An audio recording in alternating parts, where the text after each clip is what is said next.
अस्सलाम वालेकुम class, hopefully you are doing good. आज के लेक्चर में हम चैप्टर नंबर 4 को कंटिन्यू कर रहे हैं और हमारा आज का जो टॉपिक है वो है नॉर्मलाइजेशन के बारे में। लास्ट लेक्चर में आप लोगों ने डेटाबेस एनॉमलीज के बारे में पढ़ा, जिसमें आपने different anomalies, insertion anomaly, deletion, modification anomalies को देखा और उसमें हमने एंड पर बात की थी कि आप जब एनॉमलीज को रिमूव करेंगे तो वो बेसिकली नॉर्मलाइजेशन का प्रोसेस होता है कि आप अपनी जो डेटाबेस है उसको डिफरेंट नॉर्मल फॉर्म्स में लेकर आते हैं। अब हम थोड़ा सा इसकी डेफिनेशन के ऊपर जाते हैं कि what basically is normalisation. Normalisation क्या होती है? It is the process of producing a simpler and more reliable database structure is called normalization. जब आप अपनी डेटाबेस कंस्ट्रक्ट कर लेते हैं तो उसको और ज़्यादा रिलायबल बनाने के लिए आप उसको एक प्रोसेस से गुजारते हैं जिसे हम नॉर्मलाइजेशन कहते हैं। It is used to create a suitable set of relations for storing data. अब अपने relations को और ज़्यादा suitable form में लेकर आते हैं in the process of normalization. ठीक है, इसमें हम different stages से गुजरते हैं जिसको हम एक database की different normal forms कहते हैं। ठीक है, फॉर एग्जाम्पल हम एक एनॉमली या एक जो एरर कह लें वो रिमूव करेंगे तो हमारी जो डेटाबेस है वो सबसे पहले अननॉर्मल फॉर्म में थी, अननॉर्मलाइज्ड, उसके अंदर टेबल्स थे। जब हम उसमें से उसे एक स्टेज से गुजारेंगे, एक प्रोसेस से गुजारेंगे तो वो कन्वर्ट हो जाएगी फर्स्ट नॉर्मल फॉर्म में।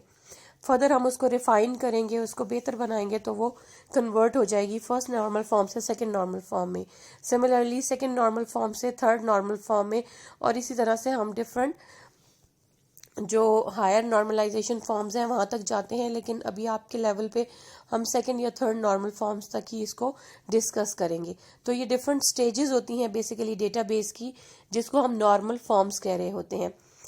अगर नॉर्मलाइजेशन का प्रोसेस किसी डेटाबेस के ऊपर इम्प्लीमेंट ना किया गया हो तो उस डेटाबेस को हम अननॉर्मलाइज्ड रिलेशंस या अननॉर्मलाइज्ड डेटाबेस कह रहे होते हैं। जब हम उसको नॉर्मलाइजेशन के प्रोसेस से गुजारते हैं, उसकी डिफरेंट स्टेजेस से गुजारते हैं तो वो डिफरेंट नॉर्मल फॉर्म्स में कन्वर्ट होती जाती है। इस वजह से हम कह सकते हैं कि जो फर्स्ट नॉर्मल फॉर्म है किसी भी डेटाबेस की वो अननॉर्मलाइज्ड रिलेशन से ज़्यादा रिलायबल है।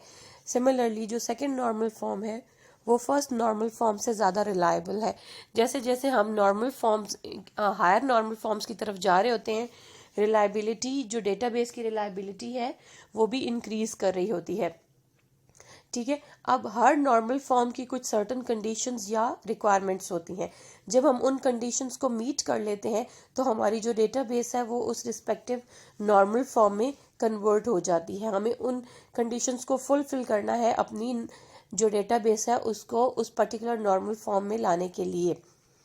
If a relation satisfies the condition of a normal form, it is said to be in that normal form. अगर उस डेटाबेस के अंदर जितने भी रिलेशंस या टेबल्स हैं वो उस नॉर्मल फॉर्म की सारी कंडीशंस को, शराइत को पूरा कर रहे होते हैं तो हम कहते हैं कि हमारा ये जो रिलेशन है या ये जो डेटाबेस है ये इस नॉर्मल फॉर्म में आ चुकी है। ठीक है, जैसे आप जो कंडीशंस फुलफिल कर लेंगे आप उस नॉर्मल फॉर्म को अचीव कर लेंगे।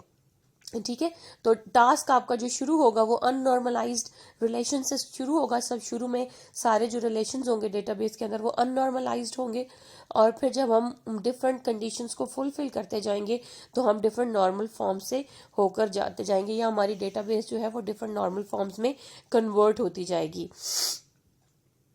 ऐसे कि आपके पास ग्राफिकल रिप्रेजेंटेशन दी हुई है, ओवरऑल एक रिप्रेजेंटेशन है नॉर्मलाइजेशन के प्रोसेस की, आप पिक्चर में देख सकते हैं। स्टार्ट में आपके पास अननॉर्मलाइज्ड रिलेशंस है। ठीक है, आपके पास जो एक्शन है या जो कंडीशन है वो क्या है कि आपने रिपीटिंग ग्रुप्स को रिमूव करना है। ये हम इंशाल्लाह देखेंगे भी कि रिपीटिंग ग्रुप्स क्या है और उनको कैसे रिमूव किया जाता है। तो जब आप रिपीटिंग ग्रुप्स को रिमूव कर लेंगे तो आपके जो अननॉर्मलाइज्ड रिलेशंस है वो एक कंडीशन को फुलफिल कर चुके होंगे, एक कंडीशन अचीव हो चुकी है, तो आपकी जो अननॉर्मलाइज्ड रिलेशंस है या डेटाबेस है वो फर्स्ट नॉर्मल फॉर्म में कन्वर्ट हो जाती है। जब आप उस फर्स्ट नॉर्मल फॉर्म के अंदर से पार्शियल डिपेंडेंसीज को रिमूव करते हैं तो वो फर्स्ट नॉर्मल फॉर्म से सेकंड नॉर्मल फॉर्म में कन्वर्ट हो जाती है। सिमिलरली फिर जब आप सेकंड नॉर्मल फॉर्म से ट्रांजिटिव डिपेंडेंसीज को भी रिमूव कर देते हैं तो वो सेकंड नॉर्मल फॉर्म से थर्ड नॉर्मल फॉर्म में आ जाती है, ठीक है। और इसी तरह से जब आप फर्दर एनॉमलीज को रिमूव करते जाएंगे तो आपकी जो नॉर्मल फॉर्म्स हैं वो हायर लेवल में जाती जाएंगी। तो फिलहाल अगर आपकी डेटाबेस थर्ड नॉर्मल फॉर्म में भी आ जाए तो it is quite reliable, acceptable होती है, ठीक है। तो एक रिस्पेक्टिव एक्शन जब परफॉर्म किया जाएगा रिलेशंस के ऊपर, वो बेहतर हालत में आ जाएंगे तो एक नॉर्मल फॉर्म अचीव हो जाएगी।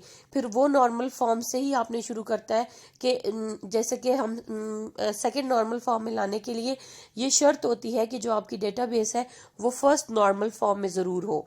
ये नहीं आप अननॉर्मल से डायरेक्टली सेकंड नॉर्मल फॉर्म में नहीं जा सकते।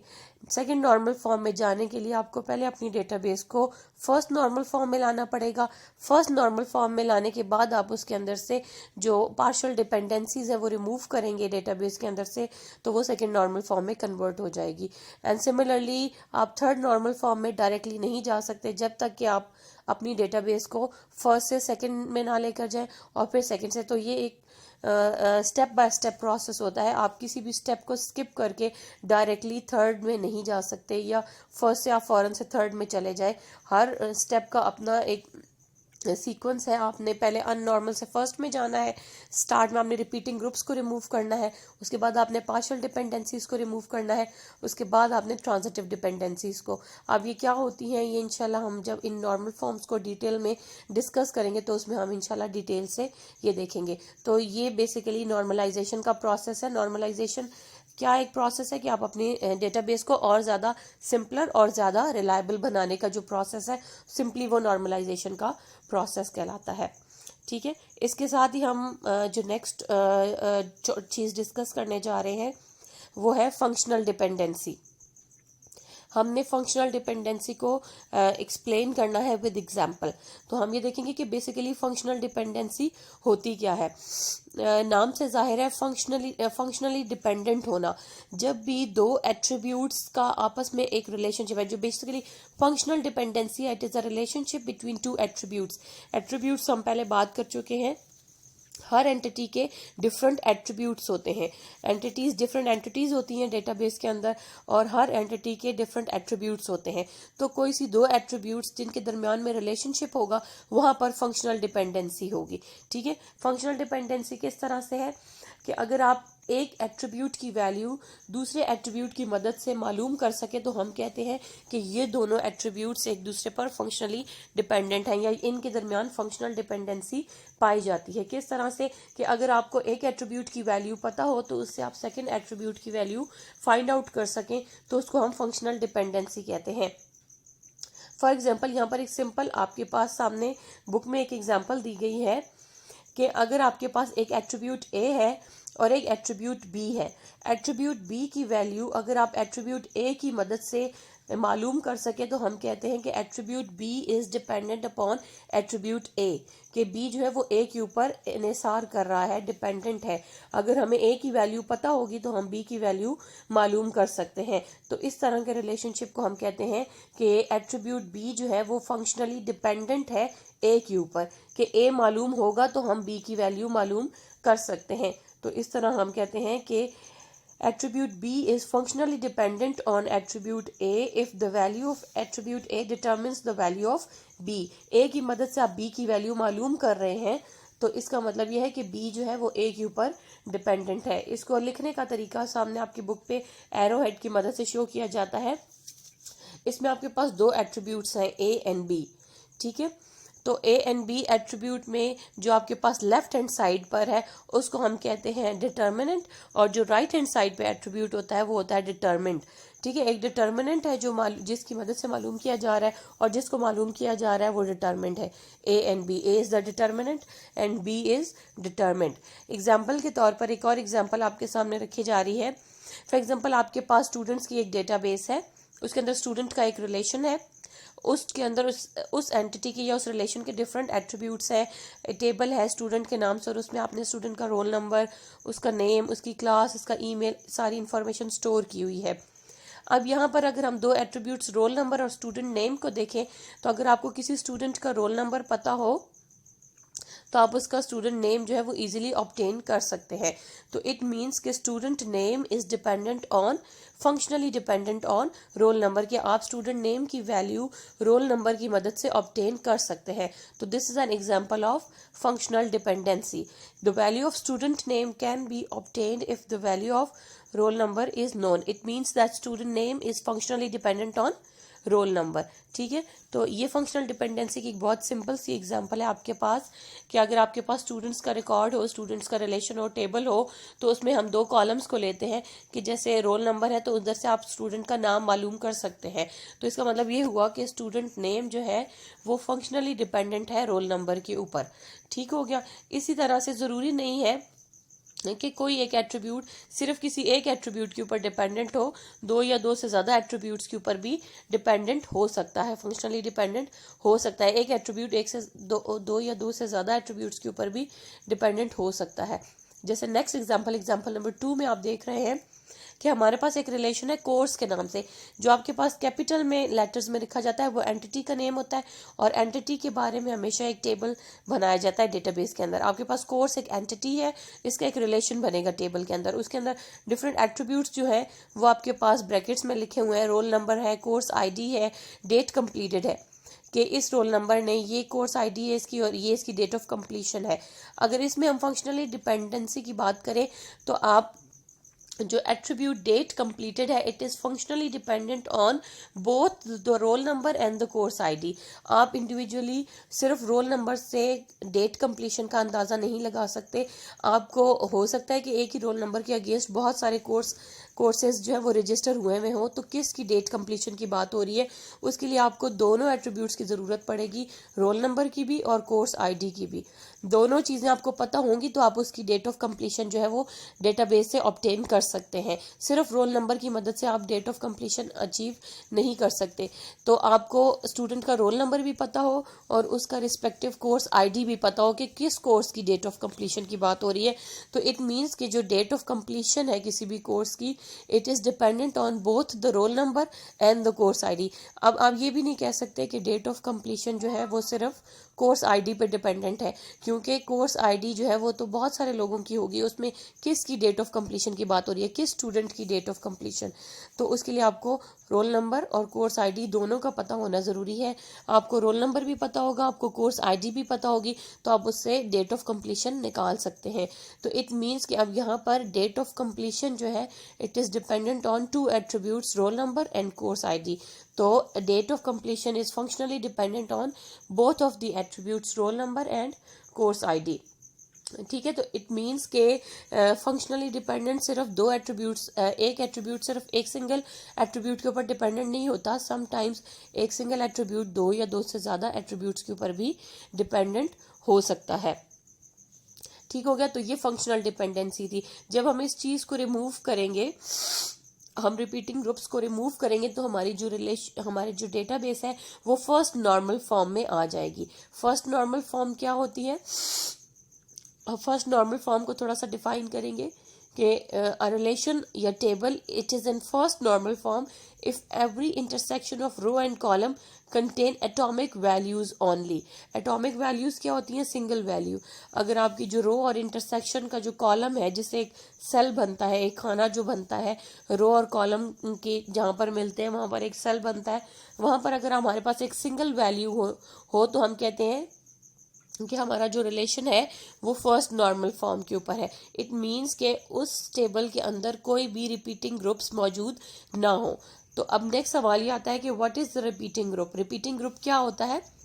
Repeating group is a set of one or more data items that may occur a variable number in a tuple. एक ही रिकॉर्ड के अंदर जब कोई डेटा आइटम्स मल्टीपल टाइम्स आ रहा होता है, एक से ज़्यादा दफ़ा आ रहा होता है, तो हम उसको रिपीटिंग ग्रुप का नाम दे देते हैं। रिपीटिंग ग्रुप नाम से ज़ाहिर है, अगर एक ही चीज़ बार बार रिपीट हो रही हो या एक से ज़्यादा दफ़ा आ रही हो तो उसको हम रिपीटिंग ग्रुप्स कहते हैं। इस चीज़ को हमने रिमूव करना होता है अपनी डेटाबेस के अंदर से। तो जब हम रिपीटिंग ग्रुप्स को डेटाबेस के रिलेशंस में से रिमूव कर देते हैं, जिस भी रिलेशन के अंदर कोई रिपीटिंग ग्रुप नहीं होगा, हम कहेंगे कि ये रिलेशन जो है वो फर्स्ट नॉर्मल फॉर्म में आ चुका है।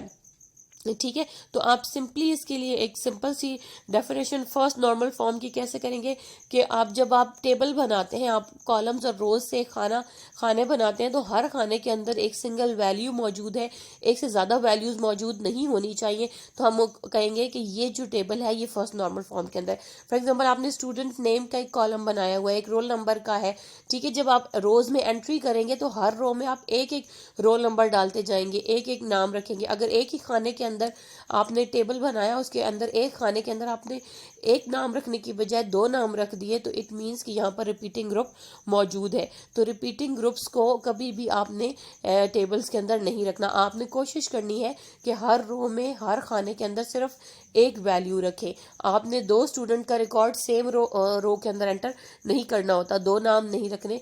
आपने हर रो के अंदर एक एक स्टूडेंट का रिकॉर्ड रखना होता है। अगर आप एक रो के अंदर एक से ज्यादा एंट्रीज करेंगे तो इट मीन्स कि आप रिपीटिंग ग्रुप्स बना रहे हैं, तो फिर आपका टेबल फर्स्ट नॉर्मल फॉर्म में नहीं रहेगा। जब आप रिपीटिंग ग्रुप्स को रिमूव कर देंगे, आपने ये देखना है कि हर रो के अंदर सिर्फ एक एंट्री होनी चाहिए, एक से ज्यादा एंट्री नहीं होनी चाहिए, ठीक है। तो उससे आपने जो अपने, जब आप ये देखेंगे कि हर रो के अंदर एक सिंगल एंट्री है, स्टूडेंट नेम में एक खाने के अंदर एक ही नाम रखना है।